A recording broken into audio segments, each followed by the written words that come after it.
para mim, isso foi um motivo de ser professor. O interesse em repassar isso, que eu achava muito importante, em facilitar o entendimento, principalmente, mais do que repassar, as pessoas querem aprender. Se elas querem aprender, tem que ter um facilitador. E o professor, no meu entendimento, e eu sempre me postei assim, como um facilitador para o entendimento do aluno, para que ele tivesse aquele conhecimento de uma maneira mais simplificada, mais prática, mais óbvia.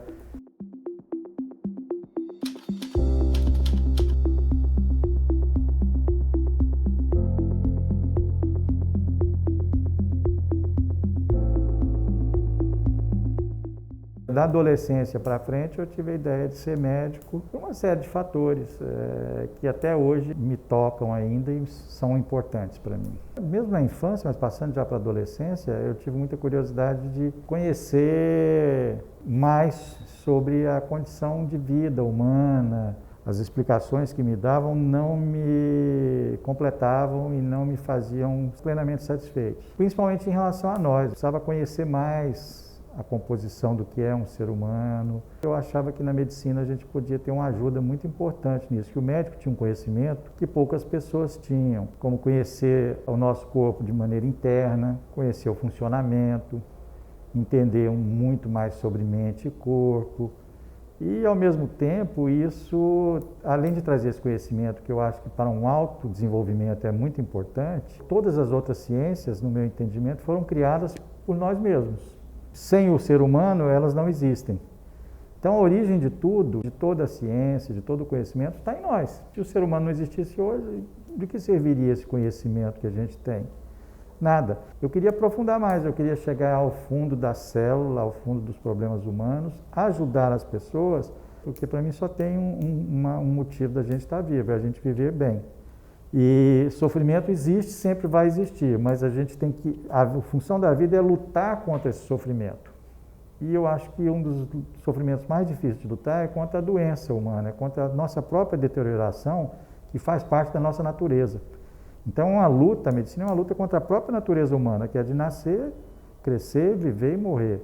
E a questão de ser professor é uma questão que, para mim, além de repassar o conhecimento, que eu acho que é muito importante, porque apesar da gente querer ser imortal, a gente sabe que não vai ficar. Os livros e a escrita, eles conseguem repassar um conhecimento, mas também com um certo limite. Não adianta ter só os livros, você precisa ter alguém que comente, discute e converse com outro igual para que a gente possa entender mais e ter mais conhecimento. E aí entra o professor, né? O professor é aquele que debate, que sempre debateu, por mais moderno que sejam as ideias hoje, do tutor, do facilitador, enfim, do que seja o que for, ele é um professor que está ali, que já teve aquele conhecimento prévio, que já teve uma experiência sobre aquele conhecimento, que vai discutir a experiência dele com aquele conhecimento e agregar junto com os alunos para desenvolver, através de pesquisas, novos conhecimentos. Eu fui ser professor do ensino médio quando eu entrei na universidade. Essa experiência era uma das melhores experiências que eu tinha, quando eu subi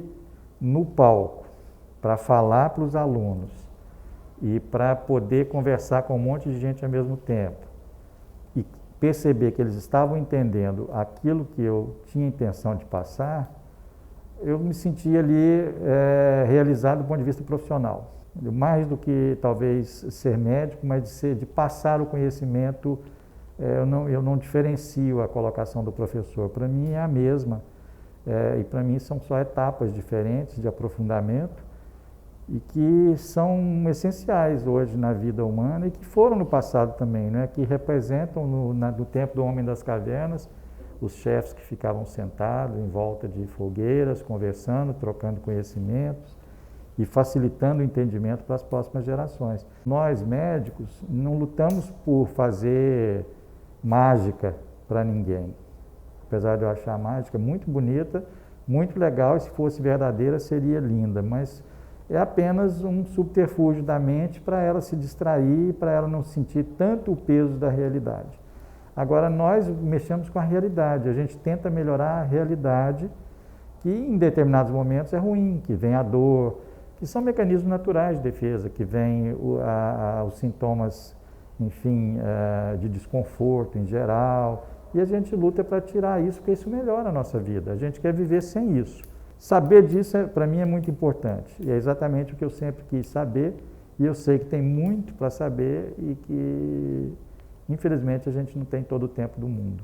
Passei, entrei para a medicina em 79 e fiz o curso aqui durante 6 anos, formei em 1984. Segui toda a trajetória do governo João Figueiredo, que foram os últimos 5 anos de ditadura. Foi de 79 a 84, exatamente nesse período, né? Em 64 eu estava com 3 anos, vem os governos militares, vem o golpe, e praticamente a minha vida cresce inteirinha nessa fase. E eu fui acordando para isso aos poucos, né? Fui vendo isso aos poucos, a princípio, e fui observando quanto autoritarismo a gente vivia na sociedade, não só do governo, mas que a própria sociedade, à época, se mostrava muito autoritária, muito agressiva, muito impositiva, muito retrógrada. E aí, na Faculdade de Medicina, eu fiz toda a medicina aqui em Goiás. Eu já tinha um irmão, que era o Paulo, ele estava fazendo já neurocirurgia.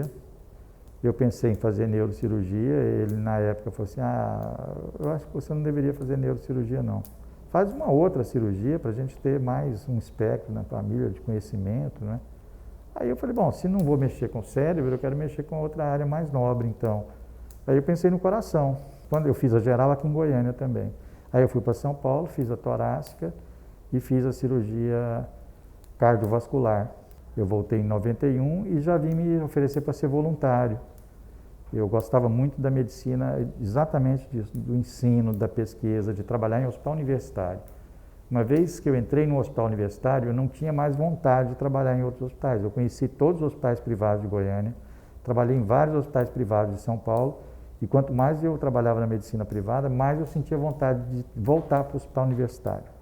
Eu me sentia muito em casa no hospital universitário. E quanto mais eu ia me engajando aqui, mais eu ia deixando as atividades privadas e ficando para uma atividade no Hospital das Clínicas. Eu fui coordenador do 5º ano da medicina, da cirurgia, depois passei a ser vice-chefe, subchefe do serviço de cirurgia, depois passei a chefe do serviço de cirurgia e passei a ser chefe do departamento de cirurgia da faculdade do hospital. E aí resolvi que eu queria cuidar do hospital. Para mim, a minha casa é um hospital. Eu sinto muito bem dentro de um hospital, não por morbidade ou por questões mórbidas, mas porque eu acho que aqui a gente consegue resultados muito bons. E eu faço exatamente o que eu pensava fazer na vida, coordenando um hospital e trabalhando como médico e, ao mesmo tempo, ajudando outros médicos. Você deixa de precisar só da sua mente, da sua mão, e você ajuda uma série de mentes e mãos a fazerem atividades médicas, e aí você se sente muito maior, você se sente como parte de uma coisa muito maior, que você está conseguindo atingir muito mais gente do que se eu tivesse sentado num consultório atendendo um por um, e ao final do dia atendesse 20, 30, aqui a gente atende 5.000 por dia. E eu me sinto parte desse atendimento todo. Nós operamos 40 cirurgias por dia, 30, 20, e eu me sinto fazendo parte de cada uma delas. Então, eu acho isso fantástico. Desde 2006 eu estou aqui. Se for só um hospital não universitário e não de ensino, eu não me sentiria tão bem, porque faltaria uma parte que eu acho que é muito importante, que é a parte minha de gostar da academia, de gostar da questão da gente estar desenvolvendo ensino, de estar passando conhecimento e estar sempre preocupado em avançar. Nunca estar satisfeito com estar fazendo que a gente sentir que o nosso limite não existe, está muito longe e que a gente está sempre trabalhando no limite, tentando cavar um buraquinho a mais para avançar e crescer mais no sentido de tanto conhecimento como produzir melhores resultados para a própria vida nossa. E ainda fiz mestrado em cirurgia digestiva, que fazia parte da cirurgia geral, né, que a cirurgia geral nossa da época já estava começando a ser uma cirurgia digestiva, e depois doutorado em cirurgia cardiovascular. É uma salada de coisas, né, mas que para mim pode parecer estranho para quem está de fora, mas para mim tudo fez sentido. Faria tudo de novo, faria até mais, eu tentaria fazer mais. E fiz 2 cursos de MBA também na área hospitalar, um em Lisboa, na PUC de Lisboa, que era a Universidade Católica de Lisboa, e outra em Mondragón, no hospital, na Espanha, no País Basco. Eu me sinto um estudante o tempo inteiro, por isso gosto de conviver com os estudantes, gosto de conviver com um aprendiz, porque eu me sinto um aprendiz o tempo inteiro. seja ele de lato sensu, seja ele um aprendiz, enfim, estrito sensu, de mestrados ou doutorados, ou seja ele um aprendiz de graduação, ou até de área técnica, né, que são de nível médio que vem para cá. A gente trabalha com mais de 1.300 pessoas que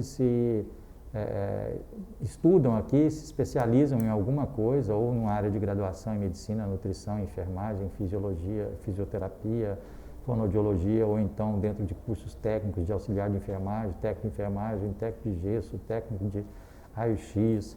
Aqui vem os doutorandos que estão fazendo doutorados, mestrados, que se sentem no ápice do conhecimento, né? E tem os lato sensu de especialização muito profunda, que são os residentes médicos, os residentes multiprofissionais. Nós temos 7 residentes multiprofissionais aqui, psicologia, enfermagem, nutrição, ciências sociais. Temos 14 áreas da saúde que trabalham aqui, desde o educador físico até o pedagogo que trabalha aqui dentro. Então, eu diria que é um caldeirão de pragmatismo e cultural ao mesmo tempo. Não tem lugar melhor para você nadar do que numa sopa como essa, né? Estamos no melhor lugar que eu acho que a gente poderia estar. A gente é obrigado a ler muita coisa técnica. E quando você lê só coisa técnica, em primeiro lugar, você fica com uma visão muito reduzida das coisas. Um vocabulário, pior ainda, um vocabulário absolutamente técnico. Você fica fazendo metáfora o tempo inteiro. É igual aquela pessoa que só vê futebol, ela tem que, tudo que ela vai falar, ela faz metáfora com futebol, né? Então, o médico, você pode prestar atenção que ele faz muita metáfora com... Não, isso seria um câncer na sociedade. Não é isso. Então, você fica limitado. E eu gosto de ter o que eu acho que faz a gente crescer muito, que faz a gente ter uma mente mais aberta, é você ter um vocabulário muito grande. É você conseguir, assim, expressar as coisas de uma maneira bem ampla.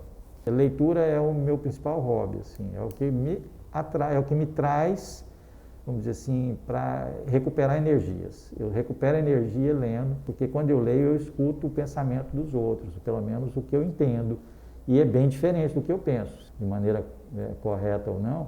Eu estou entendendo outras coisas, eu estou vendo outros pensamentos, outros mundos, eu estou viajando por toda a consciência humana, no mundo inteiro, no planeta inteiro. Então, eu acho que para mim é fundamental. Isso para mim foi a coisa pessoal mais importante que eu tenho de satisfação.